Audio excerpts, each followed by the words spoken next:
Greetings, BookTube. Welcome back to the History Shelf. You know me. My name is Peg. Happy to have you here today. This is an all-fiction edition of the History Shelf. A lot of times here I get a lot of novels that are sent to me, and I try to check out as many of them as I can. But this time around I've got a huge stack, and I just wanted to show you guys what's out there, what might be of interest to you. Some of these books have not been published yet. Later in December and January they'll come out, but most of these are already out right now.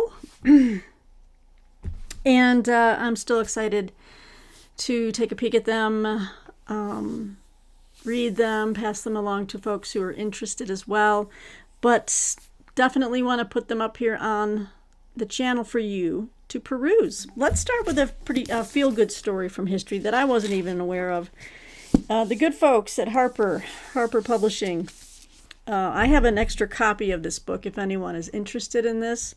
And it would be an advanced review copy. But anyway, this is Pearly Everlasting, a novel by Tammy Armstrong. And you're probably like, what could this be about? And you're looking at the cover, right? A girl and a bear. A girl and a bear. Let me get this out of the way real quick. Yeah, let me hop right into the description. New Brunswick, 1934. When a cook in a logging camp finds an orphaned baby bear. Aw, I had you at baby bear, didn't I? He brings it home to his wife, who names the cub Bruno and raises him alongside her newborn daughter, Pearly Everlasting. Growing up, Pearly and Bruno become inseparable, and the camp's woodsmen accept and embrace the tame young bear too. Oh boy, this is... But there's a big but coming, and I don't do well with novels that can include anything sad about animals. I just can't read books like that. Where the Red Fern Grows destroyed me as a kid. I don't know why I was made to read that book in like the 5th grade. It was brutal. And I've been, like I said, scarred ever since. Okay, but it says here, but all that changes when a new supervisor arrives, a ruthless profiteer who pushes the workers to their breaking point and has it in for Bruno. Of course he does. When the man is found dead, the blame falls on the bear. Soon after, Bruno is kidnapped and sold to an animal trader. I don't like this. Determined to rescue the only brother she has ever known, Pearly, now a teenager, sets off alone on a hazardous journey through the forest. In her quest to find him and bring him home through miles of ice and snow, eluding malevolent spirits and the cruelty of strangers, she will discover new worlds and a strength she never knew she possessed. Loosely based on a true story, steeped in rural folklore and superstition, and set against the backdrop of a beguiling woodland, Pearly Everlasting is an indelible novel about the triumph of good over evil, the beauty of the natural world, and the bonds that cannot be broken. And there is a photo in the beginning of this book that I was like, oh, where is it? Show it to me. Yeah, I just thought this is a touching novel. So if anyone out there would like to read this, let me know. DM me, or you know how to reach me. I've got social media channels posted on my description box, and my email address. My business email address is in the About tab on the YouTube page. So check that out. I know I saw a picture in the advanced review copy. Oh, no way. Oh, it might have been on the promotional material. Hang on a second. But and this is a beautiful cover too. I just love this blue theme here. That came out earlier, I'd say a couple months ago. Oh, sorry. I've got so much stuff here. Okay, so this was the ARC, which is actually really pretty too. This is the advanced review copy. Let's see if that was in the promotional. It was in the promotional materials. Okay, so the picture is not in the book itself.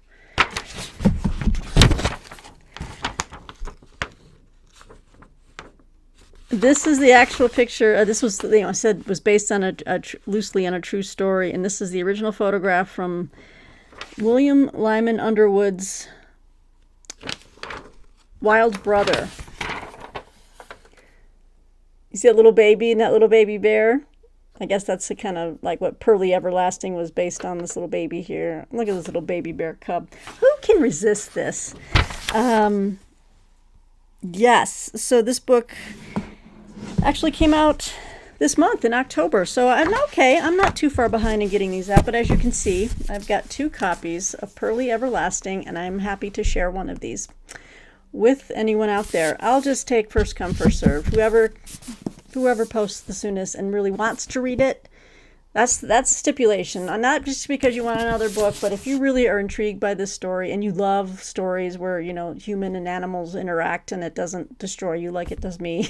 I'm such a softie. I can't even, when I see those ASPCA commercials, I have to either immediately change the channel or mute it and leave the room. Even stories that have happy endings, I can't stand any type of separation. It's just, yeah, I know, I'm a wuss. But anyway, Pearly Everlasting by Tammy Armstrong, Harper Publishing, out this month. Check it out. Okay, oops, let me go ahead and put this back here. Trying to work through my stacks, trying to catch up since I've been kind of away from the channel for the past month. I've been really super slammed. But the good folks at Bloomsbury Publishing hooked me up with Susanna Clark. Has, well, this is a book I want to tackle in 2025. And they were gracious enough to send me this brand new edition that marks the anniversary of this book, the 20th anniversary. So let's start with this big mamma jamma. And this is, yep.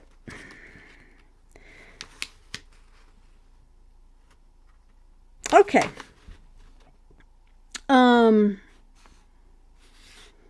Yeah, they were doing a bunch of stuff for the 20th anniversary of the publication of Susanna Clark's Jonathan Strange and Mr. Norrell, right?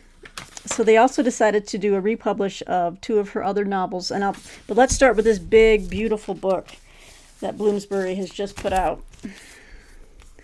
Look at that edition. There's almost like 3D action going on here.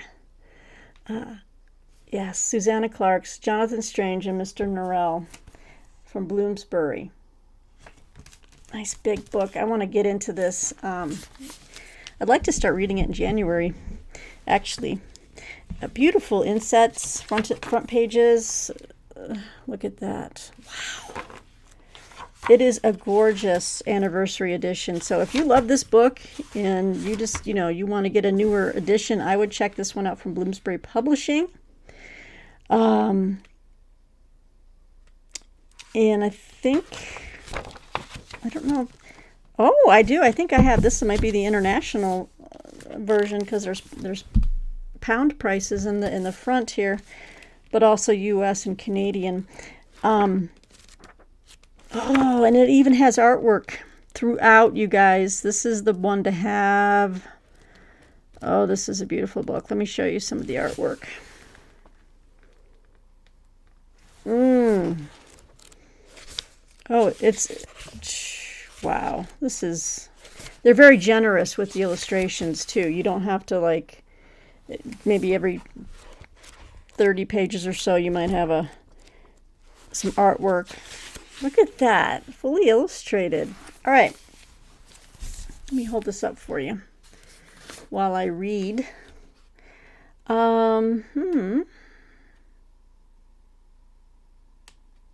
Okay, well, this pub sheet doesn't say much about that. Let me read from the jacket. 1806. England is beleaguered by the long war with Napoleon, and centuries have passed since magicians faded from view. But scholars discover that one remains, the reclusive Mr. Norrell, whose displays of magic send a thrill through the country. Proceeding to London, he raises a woman from the dead and summons an army of ghostly ships to terrify the French. Yet the cautious Norrell is challenged by the emergence of another magician, Young. Oh, sorry, I thought that was the name of the... Okay. I'm out of practice. Young, handsome, and daring, Jonathan Strange. is his very antithesis. So begins a dangerous battle between these two great men, which overwhelms that between England and France. And soon their own secret dabblings with the dark arts are going to cause more trouble than they can imagine. So, fans of like The Prestige and movies and other books like that will probably really enjoy this one. I know I am late to the game. This book has been around obviously for a very long time, and I'm just now getting a chance to read it, but I've always heard great things about it. So thank you to Bloomsbury for this beautiful special 20th anniversary edition. And so the other two books that Bloomsbury are republishing in conjunction, we have this nice little soft cover edition of The Ladies of Grace Adieu and Other Stories by Susanna Clark. And this is a spellbinding collection of stories brimming with all the ingredients of good fairy tales. Petulant princesses, vengeful owls, ladies who pass their time embroidering terrible fates, endless paths in deep dark woods, and houses that never appear the same way twice. The heroines and heroes who must grapple with these problems include the Duke of Wellington, a conceited Regency clergyman, an 18th century Jewish doctor, and Mary, Queen of Scots, as well as, get this, beloved figures from Susanna's Jonathan Strange and Mr. Norrell, including Jonathan Strange himself and the Raven King. How about that? Apples. The Ladies of Grace Adieu and Other Stories invites readers into a world where charm is always tempered by eeriness, and picaresque comedy is always darkened by the disturbing shadow of fairy. And fairy is capitalized here. And this one is also Licorice Hill. Look at these. This is so cool. Yeah, so I think I'll probably be reading this one after the big novel, since it kind of ties in other characters from her universe. So that's fantastic. And then this little slim volume, which I don't even know what to make of this one.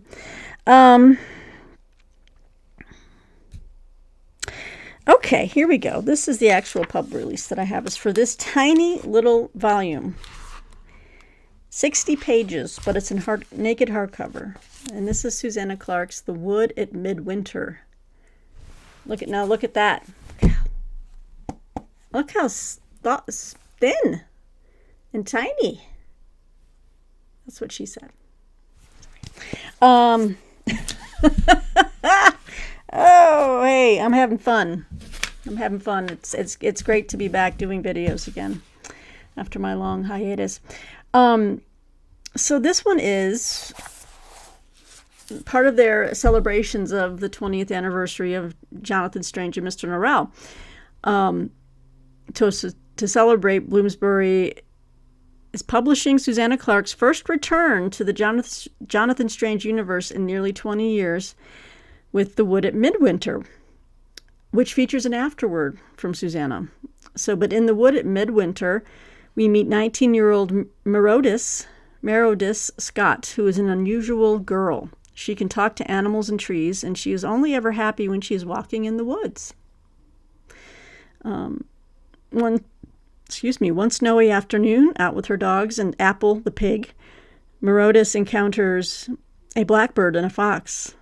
As darkness falls, a strange figure enters in their midst, and the path of her life is changed forever. It's a charming, gorgeously illustrated short story set in Strange's magical world, full of winter whimsy, talking animals, and a slightly eerie edge. All right. Well, you could read this in one sitting.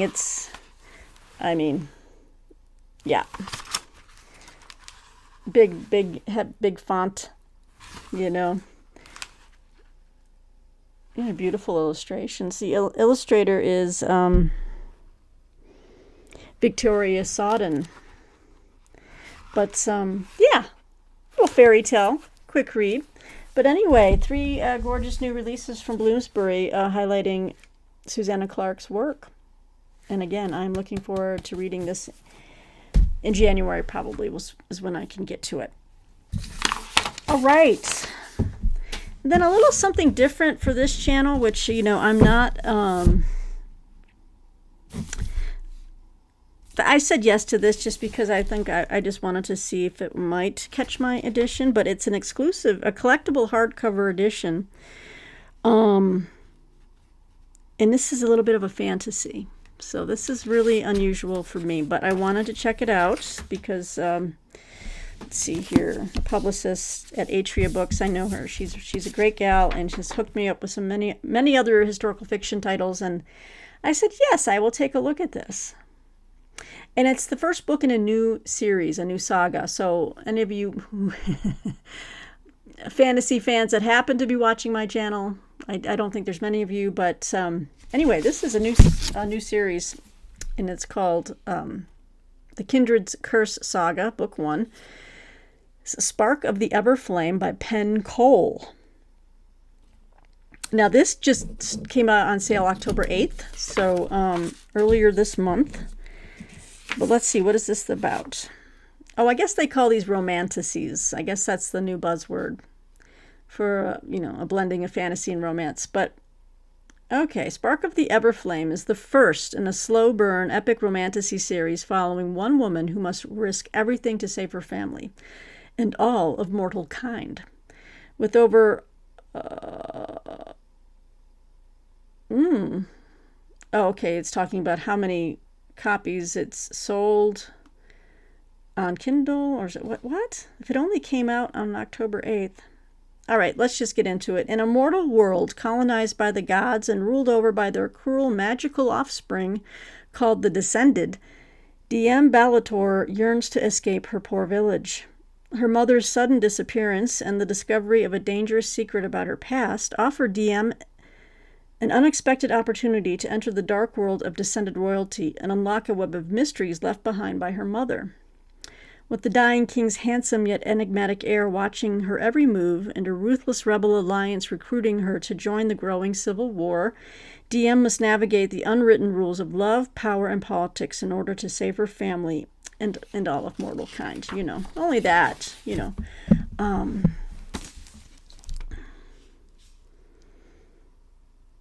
And this is a collectible hardcover edition, includes an exclusive bonus chapter. It says here from Luther's point of view. Anyway, but really, stunning colors and artwork. Okay, and I think the second one, I've already been offered to look at the second one, which is Glow of the Everflame. So I need to see if I can, get into this and try it out. But if not, I know of a fantasy fan very nearby that would love to give me their take on this. But Spark of the Everflame, new series, The Kindred's Curse Saga, Book 1 by Penn Cole. All right. Now we're going to move over to... Oh, I need to show this book. Yes, good folks at Riverhead Books. This was many months ago. I'm sorry I'm just getting around to showing this now. It's been crazy. But I really am looking forward to reading this. This is All the World Beside by Gerard Conley. A novel. This little hardcover edition of this book. Let's see here. Canna, Massachusetts. A utopian vision of 18th century Puritan New England.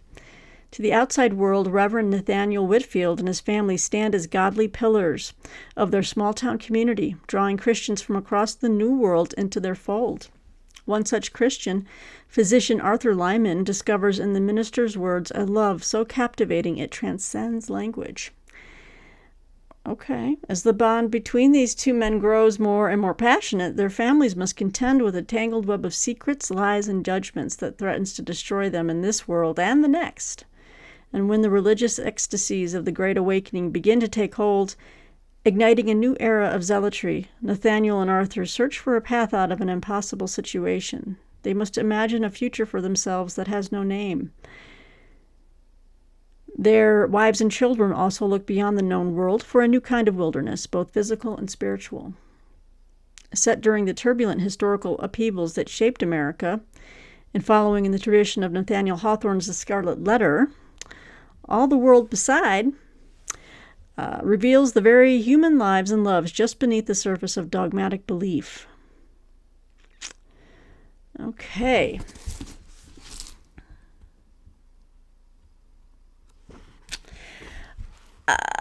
Definitely historical fiction. And I'm curious to see how this will be presented. It's kind of hard sometimes for me as just a historian to get this light on. Okay, so it's set in the 17th century, 18th century, obviously Puritan England, New England. I'm thinking not a lot of men were falling in love with each other back then. Now, hey, I can say these things because I am one, but I'm just like, are we retconning the past a bit? But you know what? That's the beauty of fiction. They're making stuff up. So obviously, the two men are walking, like Scarlet Letter. The two men are walking off in love, and the rest are like, "Hey, what's up? What's going on?" That's not how we roll here. Come back. Yeah, it's interesting. I just, I take these type of premises with a grain of salt. Like, yeah, like that really happened. Although I have to say, I did enjoy Sarah Waters' Fingersmith. Was a fantastic novel, and a very fairy tale. Well, it was a tough novel at times, and it was. I thought it was far more realistic, as far as what happened to women back, like the time of Dickens's, England, and especially if you were from a different class. And I don't know, I really enjoyed that novel. But yeah, All the World Beside. We'll see if there's a happy ending, fairy tale ending in this one. But in Puritan New England, two men falling in love. Don't think and one of them's a minister. I don't think that's going to end well. That's just me. Okay. Oh, let's get into. I was thinking of doing I need to do another indie author segment because this one falls under that title. Let me save this one because I've got a few other indie authors books that I've received, and we're already at 22 minutes. So let me jump into the last. I have 4 more books, and 2 of them are out right now. The good folks at Overlook Press hooked me up with a review copy of this book. I have been wanting to read it. It's the brand new book from this very esteemed and renowned writer that actually I have not read yet, even though I have a couple more of his books. But this story here really resonated with me, and I wanted to just read this one first. But this is Mark Helprin, and this is his latest novel, The Oceans and the Stars, a sea story, a war story, and a love story. Yeah, I did. I bought the Winter's Tale, Winter's Tale. I bought that as excuse me, a bargain book at Book Outlet, I think. So I do have that one. But this is put up by Overlook Press. It came out earlier this year. No, it came out last year. Well, a little bit behind, but I wanted to feature it, and also give you updates on my reading once I do start reading it, which I think might be in December. So, but I picked up The Oceans and the Stars, and let me tell you what this one's about. We've got some in-between weather here. It's cold finally here in Colorado. That's why I got the hoodie on. I got my little space heater down at my feet. But this is a story of love and war in full, of lethal combat on the sea, of the fraught operations of power in the White House, the Pentagon, and the system of military justice. See, all the things that I really enjoy reading. It unfolds with technically realistic, true-to-life action. I'm another stickler for that. Unusually vivid and beautiful description, and the deep reflection appropriate to deciding not only for what one fights, but that it must be just. Okay, a literary work paralleling the Odyssey. It begins when Stephen Rensselaer, a Navy captain, is called to defend the politically doomed variant of the Navy's smallest ship, and in so doing outrages the President of the United States. The program is canceled. Rensselaer's promotion to admiral is denied, and he is given command of the prototype Athena as an additional humiliation.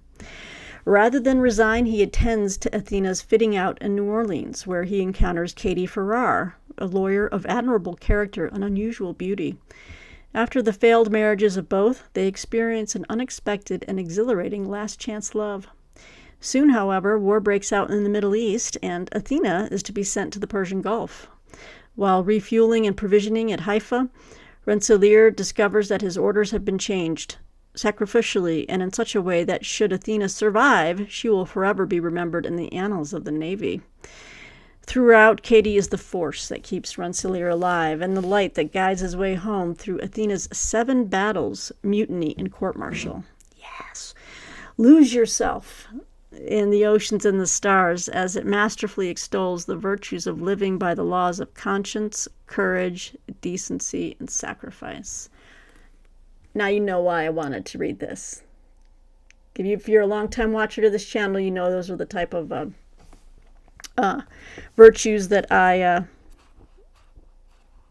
try to adhere to, and that I laud.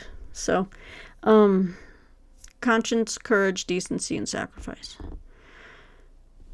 So, The Oceans and the Stars by Mark Halperin. Let me know in the comments below if any of you out there have read this and what you thought of it. I'm looking forward to it. Oh, now we've got a controversial work. Good folks at Farrar, Straus, and Giroux. Yes. It's a new novel by Michelle Houellebecq. You know it, and I do want to read this. And so that's why I got a review copy here, and we are going to be taking a look at this. This is Annihilation by Michelle Houellebecq, translated by Sean Whiteside. Some people like his stuff, some people hate his stuff. We're gonna find out. Okay, it is 2027. France is in a state of economic decline and moral decay. I think that that sentence has been the preface for like his last 3 books, right? France is in a state of economic decline and moral decay. Anyway, as the country plunges into a contentious presidential race, the government falls victim to a series of mysterious and unsettling cyber attacks in which videos of brutal decapitations and skillfully crafted deepfakes proliferate across the web. Paul Risen's own troubles are bound up with those of the country. He is an advisor to the finance minister. His wife, Prudence, is a treasury official, and his father, Edouard, now retired, spent his career in the security services. Paul, badly overworked, is facing the threat of separation from his wife. When his father suddenly suffers a stroke, Paul must depart Paris for his provincial hometown, where he and his siblings now have the opportunity to repair their strained relationships with Edouard as they determine to free him from the decrepit public nursing home where he is wasting away.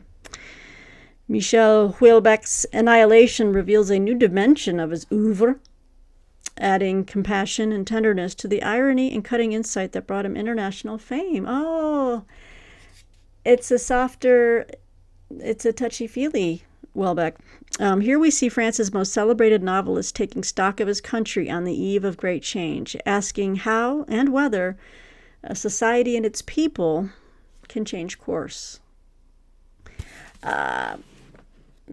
That could definitely be applied to even for America right now.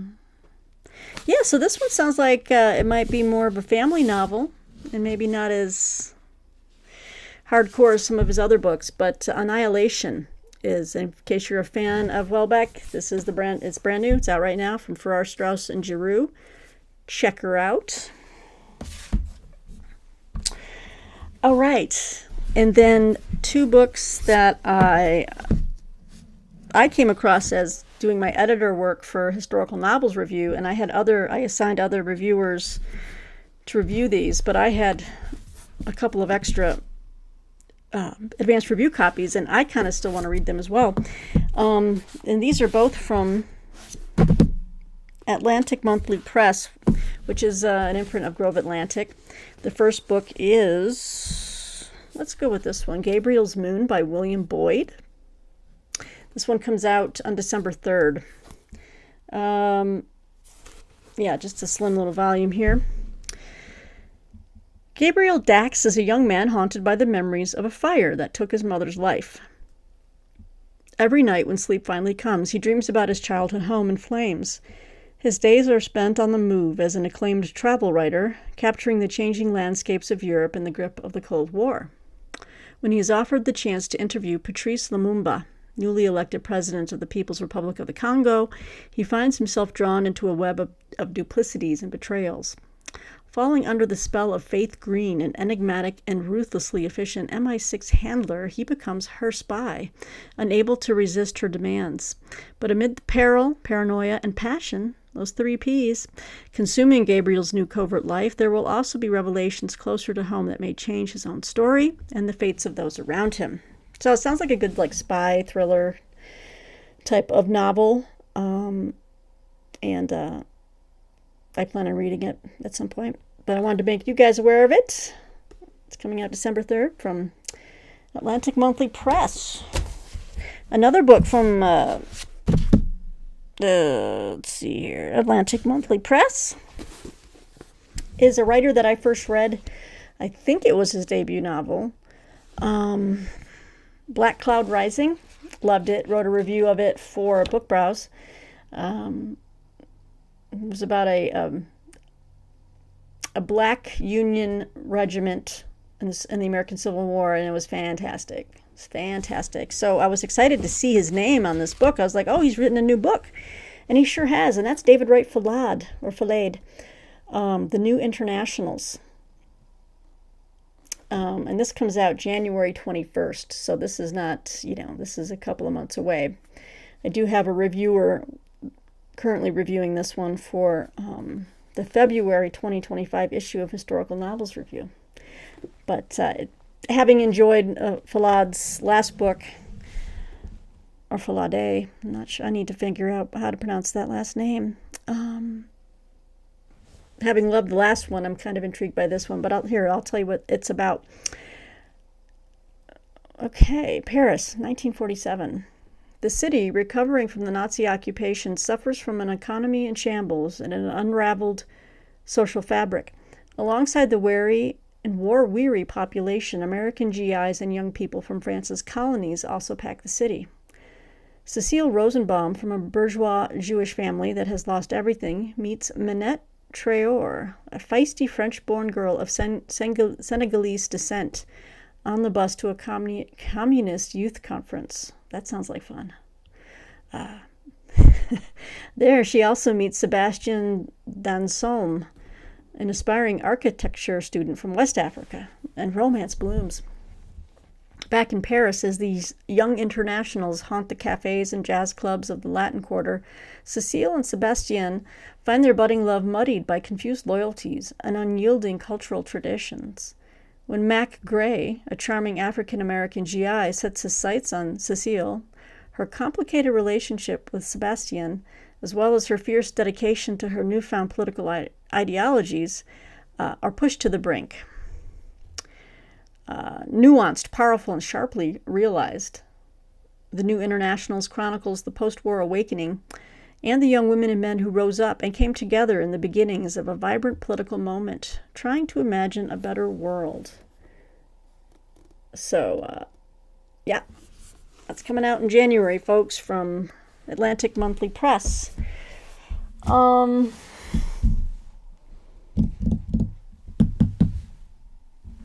Yeah, so I think I'm going to end there, even though I've got way more books to show you. I'm trying to put these in piles that make sense for you guys, so I'm not mixing and matching too much. But I hope you enjoyed this. Most of these are historical fiction to some extent. Not all of them, but most. So let me know what you think in the comments below. I'm always happy to hear from you guys. And until next time, I hope you're having a good one out there. You're having a lot of good reading. Staying warm if it's cold. Staying cool if it's hot. you know what I'm saying. But thanks for joining me here at the History Shelf. I appreciate you guys, and I thank you. Take care. Bye.